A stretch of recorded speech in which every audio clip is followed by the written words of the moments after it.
This was a last-minute trip to New York, the first Thanksgiving after my mom passed. I thought it would be a distraction. It became a story about grief and growth. Day 6. Cold air, blue sky, wind cutting between buildings. One last look from that balcony, the city stacked high and tight, taxis moving through the grid below. This hotel, Le Pierre, opened up in 1930, overlooking Central Park. Old world elegance, white glove service. It carries that classic New York presence. Quiet, formal, steady. Just off the lobby, Santa Maria Novella, the oldest continuously operating apothecary in the world. Now a boutique of historic perfumes, soaps, and heritage skincare. Over 600 products, all in that old world packaging that feels untouched by time. It feels like stepping into another century. Upstairs, white robes, soft slippers, the kind of place that slows you down without asking.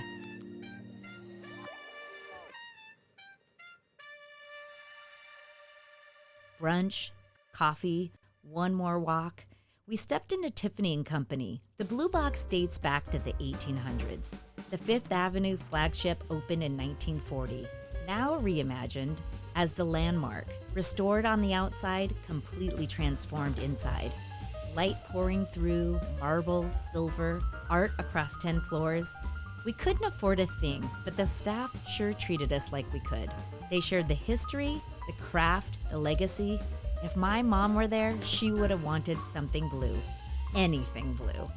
We walked past Louis Vuitton one more time, wrapped in oversized Louis Vuitton trunks while a new flagship takes shape inside.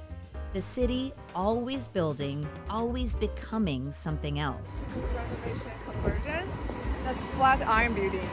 While cutting this back at home, I started feeling a pattern in this footage. Buildings restored, history preserved, interiors reimagined. I realized grief does that too. It doesn't remove what you lost, it builds around it, slowly, imperfectly. And then I understood why.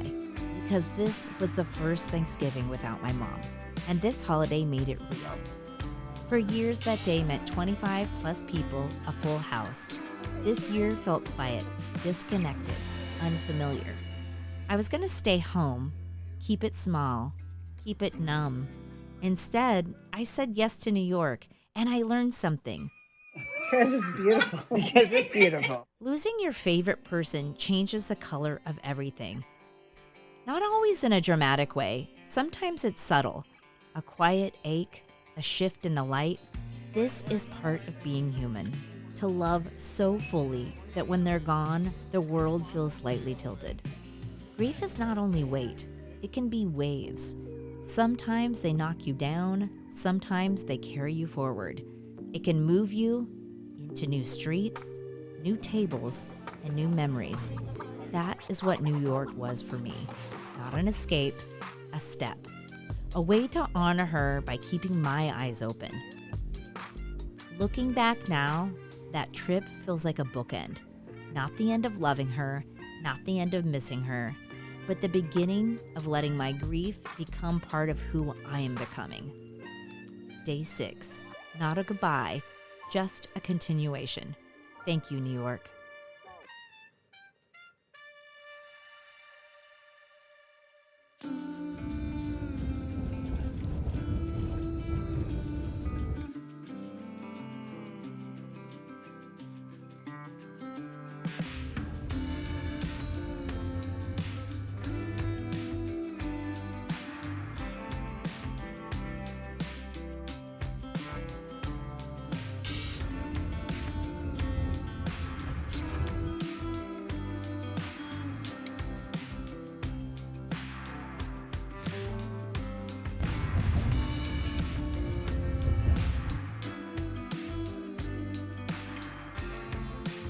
We're here. We're at the airport. Me and Jerry.